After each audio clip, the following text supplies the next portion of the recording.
ассалому алайкум дӯстон, хуш омадед ба шабакаи мо. Дар ин навор оиди тозатарин ва муҳимтарин хабарҳо аз ҷаҳони ММА гап мезанем. Шумо бошад моро бо лайк ва комментариҳои худ дастгирӣ кунед. аввалин соҳиби камарбанди БМФ Хорхе Масвидал боварӣ дорад ки Мавсар Евлоев Илия Топурияро шикаст дода метавонад. биёед суханҳои ӯро гӯш мекунем.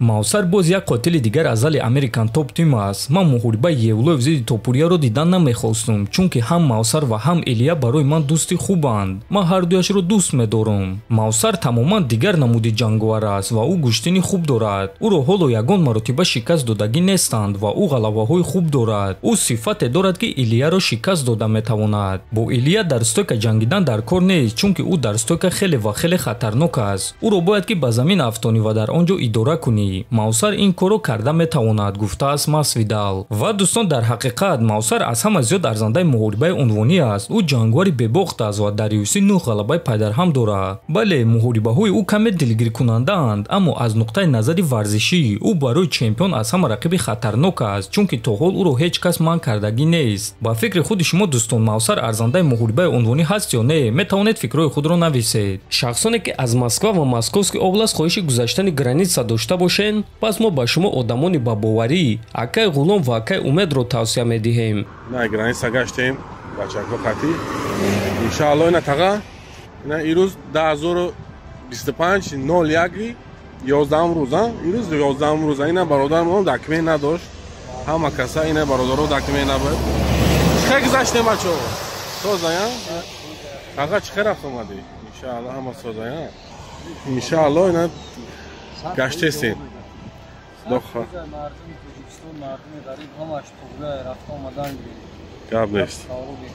то боби ҷангори вазни сабук UFC Педи Пимблейд боварӣ дорад ки Илия Топурия арзанда нест ки бо Ислам Махачев муҳориба гузаронад.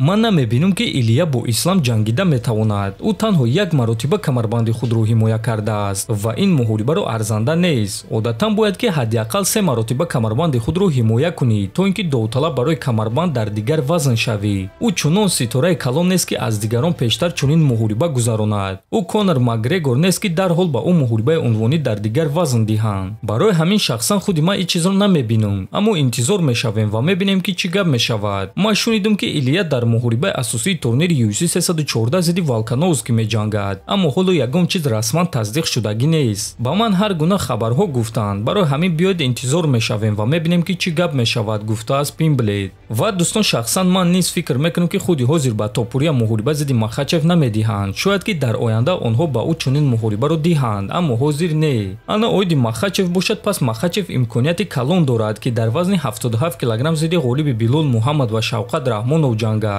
барои ҳамин дӯстон интизор мешавем ва мебинем ки чӣ гап мешавад.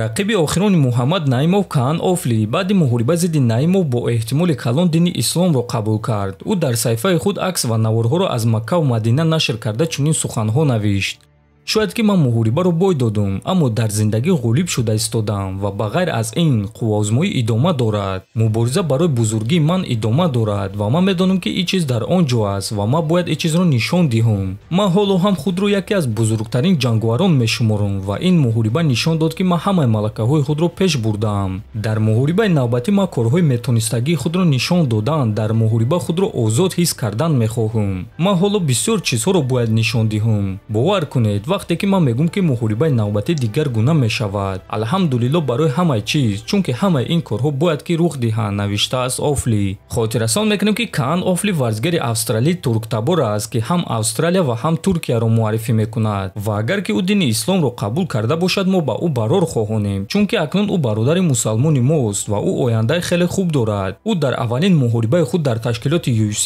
зидди чунин рақиби сахт Муҳаммад Наимов баромади хуб нишон дод. дар ҳамин ҷо дӯстон, навори мо ба поён мерасад. фикру ақидаҳотонро нависед. ҳатман дар YouTube канали мо обуна шавед. то боздид, хонободу сарбаланд бошед.